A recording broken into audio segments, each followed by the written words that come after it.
What's going on, guys? Jacob Borth back here with another video of Jacob's Life in Vegas with the special guest that you guys have gotten used to seeing. Laci's back for another real estate video today. And we're going to be doing one talking about first-time home buyers. This is something that several of you over the years have asked me about this. For those of you that are looking to move here, or if you already live here and you're looking to buy your first home here in the Vegas Valley. So we got some notes we're going to go through. Yeah. We're going to talk about a few things about being a first-time home buyer, and Laci has a lot of information on this one. Oh, I know how to talk, Jacob. Thanks for having me back. Cool. So the big thing a lot of people have when it comes to being a home buyer at all, of course, they're worried about, right, their financial situation, their money, right? Are Yes. they, do they have enough money really just for a down payment? So let's talk about like some of the down payment questions people usually have. Yeah. A lot of people assume that you have to have 20% down to be able to buy a house. So, and I know I even had that misconception when I was first getting into the business. It was like, oh, if you can't get that special loan that lets you do 3.5% down, you have to have 20% down. Wrong. Not true. I'm not a loan expert. I'm not allowed to really talk too much about loans, but I can say there are thousands of programs out there that you can take part in, many of which will only require that you do 3.5%, 5%, 10%. You don't always have to have the whole shebang. 20% of a house value here in Vegas, considering our median price is like the low 300s, is a lot of freaking money. Plus, you have to have money in the bank for closing costs, which we'll talk about in a minute. But bottom line is, like, you don't have to have 20% down. What you do have to have is a little bit of money down, and you do need to be ready to come with that when it's time to close. So that can be a gift, that can be something that you've saved over time. You can sell a piece of, I don't know, like a property or furniture or artwork or a car. I know I've done that to get the money. You just have to be able to prove where the money came from. Unless it's been 60 days, and after 60 days, they don't care where that money came from. So there's a couple of tricks and stuff that you can kind of work with through your loan officer. But yeah, you don't have to have 20% down, which is really awesome. And it really gives those loan programs that allow you to do less down are really making home ownership a possibility for a lot of people. Right.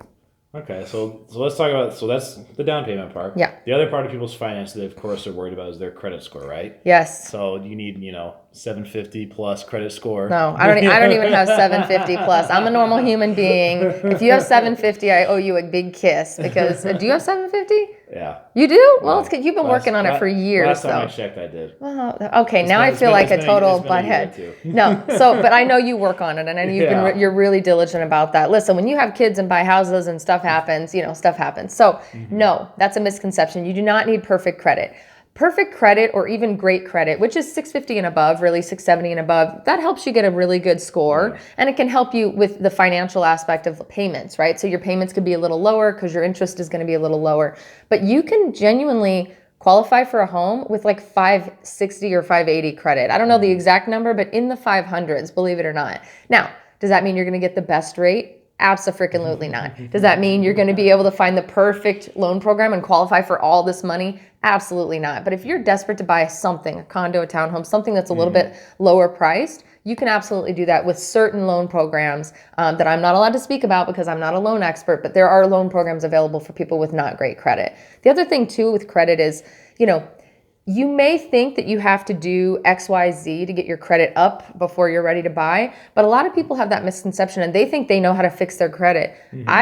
All day, every day, I'm going to tell you, don't do anything to fix your credit. Call your loan officer. Get pre-qualified with a loan officer. And if you're not pre-qualified yet, they can walk you through what you need to do. You may think you need to pay that credit card off, but really all you need to do is get rid of that medical bill or that collection that was on your credit from 10 years ago that you forgot about. That could be it, that it takes you from a 680 to a 720 and boom, you're in. So don't make the assumption that you kind of need, that based on online research what you need to do. Let your loan person tell you what to do. Yeah. Okay. So also a lot of people who are being first-time home buyers, a lot of times people in their 20s, maybe in their 30s, things like that. People who are either married or they're about to get married, looking to start a family, they got a lot of things going on. So talk about being a first-time home buyer for someone who's, got a family or they're about to start a family, and how having a family can play into it. Yeah, having a family is great. So here's what's great when you are getting married, engaged, never going to get married, you're in a long-term relationship, have kids, don't have kids, doesn't matter. If you have children, that doesn't have a bearing on if you can qualify for a home, but having kind of a stable environment that you can raise your children in, or at least start to earn equity towards your future as a family, is always a good investment, always a good decision. The best part about having somebody else to qualify for the home with you is that you have two incomes now instead of one. So that's number one, like all in every day. So that's one, for me at least, a reason to get married, or at least a reason to be in a committed relationship or in a partnership to where you can bring that forth when you want to buy a house. The other thing too to keep in mind, really from a family situation, is, renting versus buying, believe it or not, is more expensive. A lot of people think, oh, I'm renting this $1,200 apartment, I could never afford to buy a house. The renting versus buying equation, which I think we might do a video on at some point, is, believe it or not, a massive difference. Buying is cheaper, not up front. You do have to have that money up front. You do have to have that savings. So that can affect the family dynamic a little bit, the pinching of the pennies and putting stuff away. But the long term is so important, because inevitably, if you have some reason you need to move, you want to move up to a bigger house, you have some tragedy hit your family, that home is equity. You can sell it, you can get that cash out and use that to pay for whatever you need to in an emergency situation. So as long as the economy is still growing, real estate's always going to be a good investment. The other thing too, from a family perspective, is a lot of people think, it's not even really from a family perspective, it's really an economy perspective. A lot of people think, oh, the economy is so volatile up and down, I don't want to invest in real estate, because you just never know. The reality is, over the long term, of the last 30 years, real estate has always been a good investment, period, end of story. It's not an immediate investment. You shouldn't expect to get an immediate ROI on the next year that you want to sell your house after you bought it, that you make $50,000 more than you put into it. But if you can stick it out from a long-term investment perspective, it's a really good family investment and a family decision. Okay. So I'm going to check our notes. Sorry, they locked down. Okay. No, you're fine. So the other part we want to talk about is, again, another financial part when it comes to, because you say there's programs where people could only put 3% down, 3.5%. So people who maybe don't have a ton of money, they want to get a home, but there's more costs associated than just that down payment. Correct. So closing costs or other costs, what are some other costs if you're a first-time home buyer, they may not be aware of? No, that's a really good question. I'm glad you asked. So there's always going to be the down payment, the earnest money deposit when you're buying a house. So it could be anywhere from $3,000 to $5,000 to $10,000, depending on the value of the home. $3,000 is about standard for something that's under $500,000. So at least here in Nevada that I've seen, and that's just based on my experience. So you're going to need that money up front. So if you see a house that you like right away, you got to pony up $3,000 to $5,000 right away to hold the house, so they can take it off the market and you can go through the contractual process to purchase it. So you've got your down payment. Any additional funds. So you may qualify for a loan that's $200,000, but you're buying a house that's $220,000. Where are you going to find that $20,000? You've got to come up with that additional $20,000 to put towards the house. That could be the down payment that we talked about before, the 20%, 10%, 5%, 3%, whatever that looks like it's going to be. Your loan officer will be able to tell you. So you've got your down payment, you've got the money that's going to bridge the gap between the loan and the actual purchase price. Again, that can be a gift too. Start calling grandma. That's all I'm saying. You've got appraisal fees, which can be anywhere from $300 to $700 or $1,000. It all depends on the value of the home and the size of the home.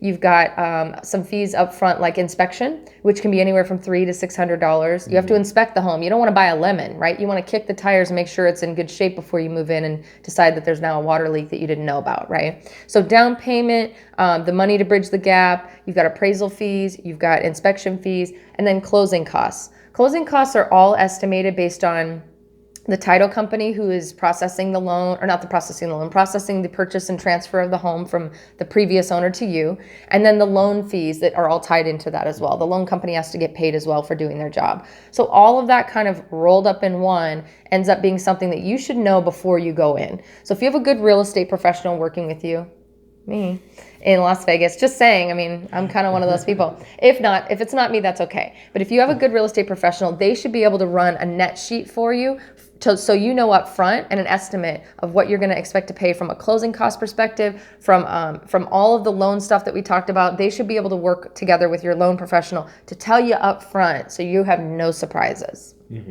Okay, so lots of little stuff comes up. Exactly. Yes. You cover a lot of stuff. It's more expensive for a seller, though. I just want to say that out loud. You don't pay for P.S. You don't pay for me. I'm free for buyers, which is an awesome, awesome thing. Did you know that like my services are completely free if you're buying? No. Completely free, unless like there's some random like, I don't know, like $200 compliance fee that you have to pay, and I usually cover that for my clients anyway. So I am free for buyers. But for sellers, on the other hand, woo, doggy, it can be a little bit pricey to sell your house. So have an appreciation for the seller on the other end when you're forking out all that cash.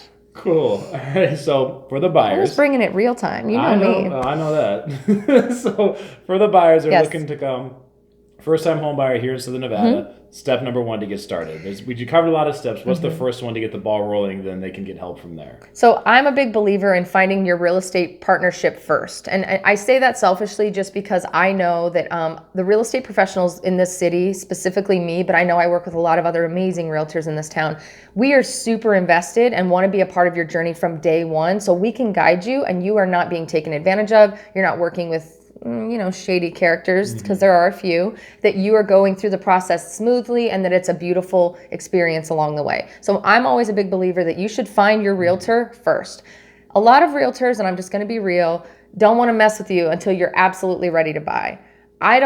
That's not my business model. My business model is let's start our relationship today, because I don't care if you buy in 5 years. I want to know that we have something solid and that you can call me by my first name and I can call you by your first name, and you have someone on your side here in Vegas. Some realtors don't work that way, and that's totally cool. Everybody kind of has their own way of going about it.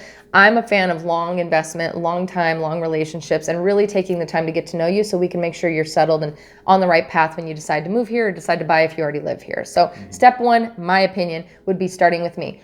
Another option for step one, if you don't want to find your real estate professional, would be to call a bank, call a loan company, get pre-qualified for a loan. Frankly, the first thing I'm going to tell you to do is get pre-qualified for a loan. If you're within a time frame of purchasing within the next 6 months to a year, that's usually step one. But if you're not and you're a little bit further out, or you just don't even know what the heck is going to come up, call your real estate professional first. They can explain everything. Because sometimes when you call a loan company, if you're not working with one that I would recommend, they want to know right now, give me your social, let me run your credit, let me do, it just is a little bit intimidating. Yeah. If you work with your real estate professional, they can walk you through that process and make it a lot less intimidating and a lot more, approachable and fun, especially if you work with me. Yeah, if you want to find someone who's approachable and fun, you can use the links down below. Get in contact with Laci. She'll help you out for sure. We covered a lot for her first-time home buyers today. Thank you. I hope so. And if there's obviously questions, feel free to comment below, and we'll try to answer them as best as possible. You can also ask questions in the links below as well. It's connected to Jacob. We both know who fills out the form, so we'll both be able to see it and do our best to answer any additional questions that come up. Absolutely. So thank you, Laci, for coming on today. My pleasure. As usual, Laci does a great job giving us plenty of knowledge about real estate here in Vegas. Thank you. Thank you for Laci. I'm Jacob. This is My Life in Vegas.